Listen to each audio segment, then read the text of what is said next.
Okay, here we go. We're going to start digging the holes for these trees. They've got about a 2-foot root ball. So we've made roughly strip the sod off of here, the turf off at about 4 feet. So here we go. We got our hole dug. Thanks to Dan here. We're just going to double check our depth. Take a shovel. Now we're pretty good, but width-wise we're probably good as well. So now these root balls, if you take a look, it's probably not the best way to handle them.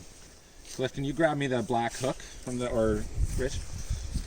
So these will be buried a little deep in the root ball, so we'll be able to take some soil off of here. So first thing we're going to do here is when Rich comes back with the hook, you want to handle this as little as possible by the trunk, and if you do have to, as low down as possible, because if you move this around too much, you're going to break all the root connections from the trunk in the root ball. So best thing to use is a hook like this, especially made for moving trees. So first of all, we're just going to flip this guy up, flip him over.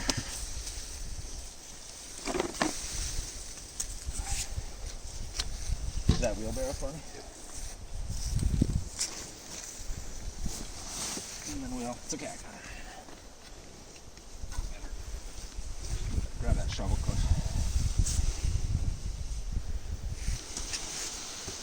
Make sure you lift with your, just lift with your back. No, lift with your knees, legs, all that good stuff.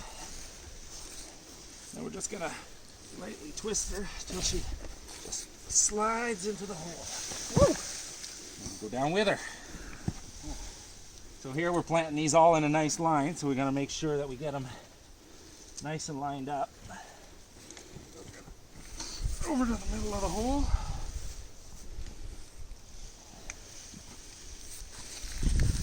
Double check our depths. How we doing there? Position. We're good.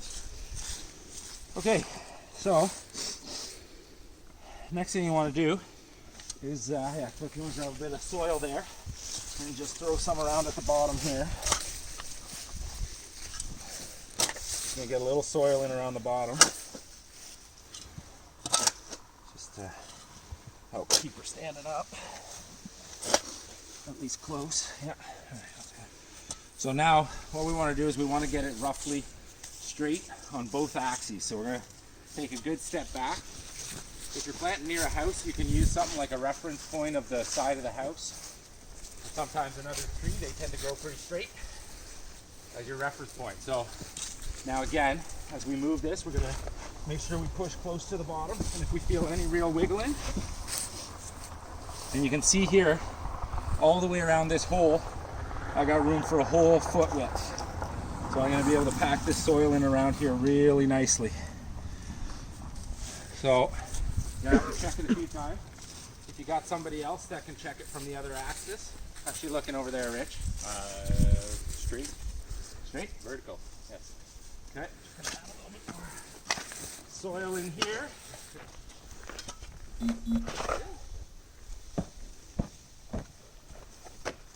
Still looking good over there, Rich?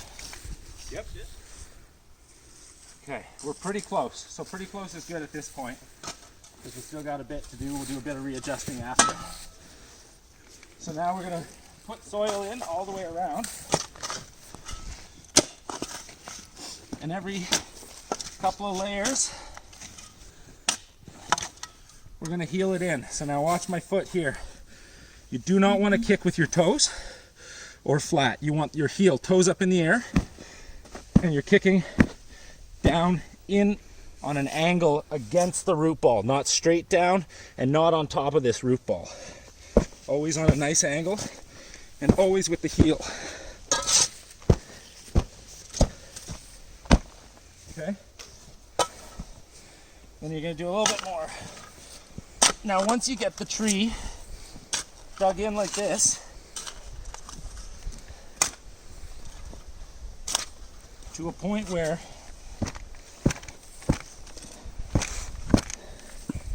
it's not going to move around on you, then you can jump to the next part. So you want to double check that she's looking good and straight. The other thing you want to check is which face of the crown looks the best and where you're going to see it from. So you'd adjust it and twist it. These are looking pretty good. So catch my breath here. And then we'll get a little bit more soil on this side.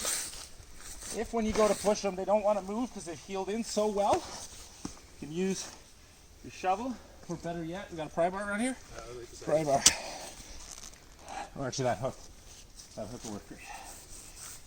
So, Rich, if I can get you to come over here, because this part sometimes can be a two-person one. Just no heel in it.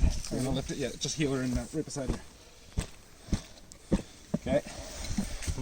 Alright, now you'll see there's a little bit of play. That's not bad, but you don't want any more play in that root ball there. So, you have that knife, Rich, that I gave you?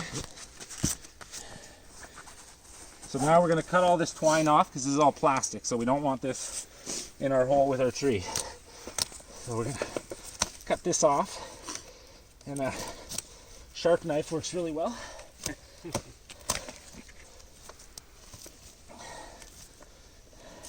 Yeah.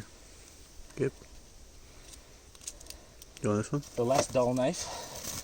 So we'll get that stuff right away.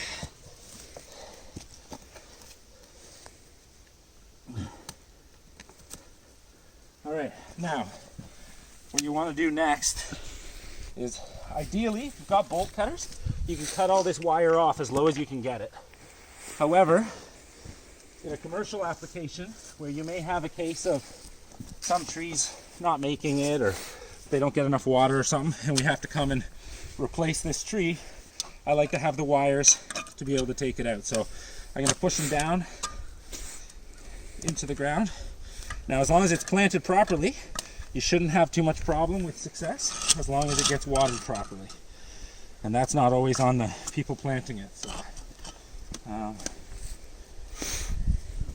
this time of year, a deciduous tree is starting, as you can see, lose its leaves, so it's going dormant, so it'll need a little less water, but it still has active roots. Okay, we got the wire out of the way. Now you can undo this burlap and fold it down in the hole. However, as it breaks down underground, it can create air pockets that aren't full of soil, and thus will create dry spots for the roots. So we're going to go and cut it as low as we can, all the way around.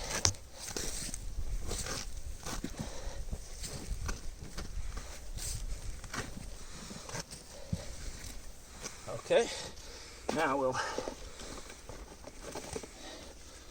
undo it. Sometimes they're stapled like this, sometimes they're just tied. But they're always a full piece. So now we'll just have to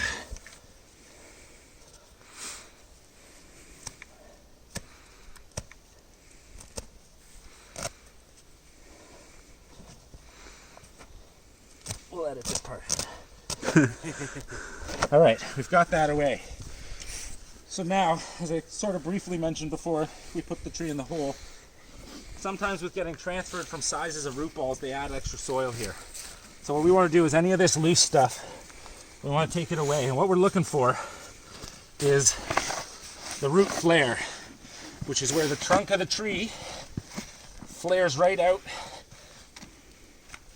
into the root system. So you don't want to have that buried. Now this is a, if I can get it out, it's just an old piece of stake, because this is a grafted tree. So this is a graft point where they've grafted one cultivar of the tree onto a hardier rootstock. So it's just that old bamboo stake. So if you can get it out, it helps with dishing it and everything, but if not, it's not the end of the world. Where's a shovel? Carefully, we don't want to damage the roots or anything. There we go. Okay, there we go. We're good. So now, you can bring over that compost. Now you don't want to add too much good soil to a tree because you want them to be able to grow where they're in the soil that's around them. So, however, to help them get established, we're going to put some nice organic compost. We'll mix a little bit in here, and then we'll top the top off after as well. So, let's get that mixed in. You don't want to put it too deep in your hole because most of the feeder roots of a tree are up in the top foot, 18 inches, more like a foot in a tree this size. So now we're going to use up what we can of this soil. Anything we have left over we'll scoop up and take away. Some really good root contact here, so you're going to heel it in, getting that contact down in against the root ball, not on top, just against the root ball, never on top. Always with the heel. Okay. As you get up with a hole this big, you also kind of want to just pack in the soil around the edge too, so it doesn't settle on you later.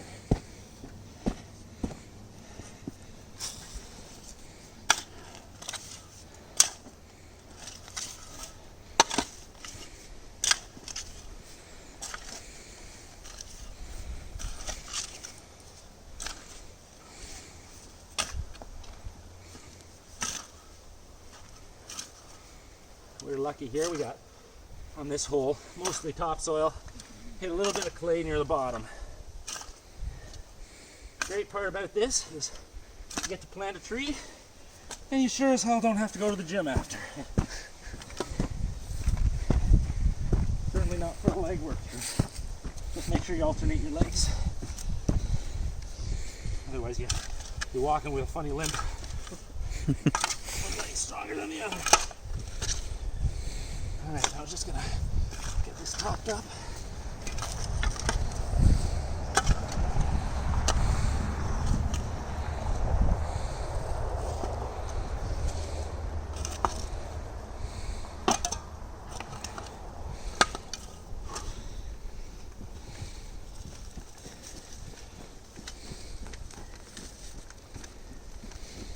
Okay, let's dump the rest of that compost on top of there.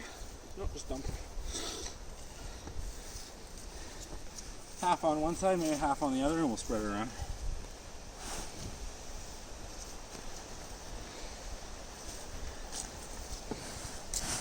Perfect. So now, a little trick for making a dish here, save a little time, is rather than getting down on your hands and knees and using your hand, is just bring that soil up to the trunk, and then with your shovel backwards, just start kind of cupping it out and moving around the side here.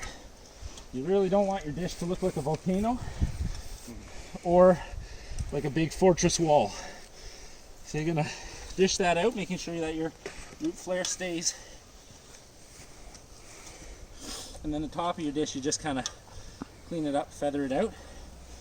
And now, when we water this tree, all the water we put in here is going to come right down. It's going to stay in this area, and it's going to go right down on the root ball here to give better watering. So that's how you finish it. Then once we get all this cleaned up, we'll pull a nice edge around here, and we'll mulch it with a nice bark mulch, not too heavy on woodiness, and this tree will be good to go.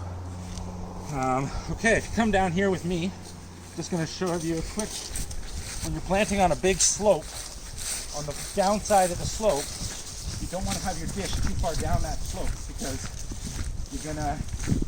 the water is just going to go down and out past the root ball. So here we got a tree, we planted it on a slope. So what I'm going to do here is we'll bring some compost on and put it on, but we're going to bring this sort of right up close to the trunk, not up on the trunk, on the downside of the hill.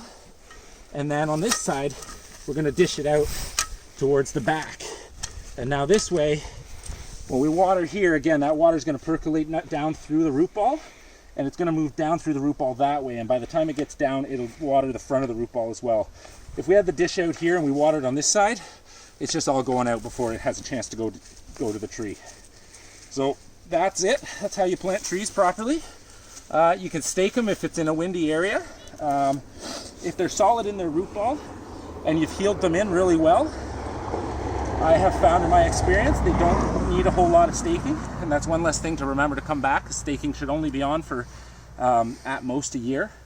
If for some reason it's really windy or a bad spot and you need it to be on for more than a year, then you need to go back after a year and loosen the ties to the stakes so around the tree so you don't get the tree girdled. All right, that's it. Thanks for watching.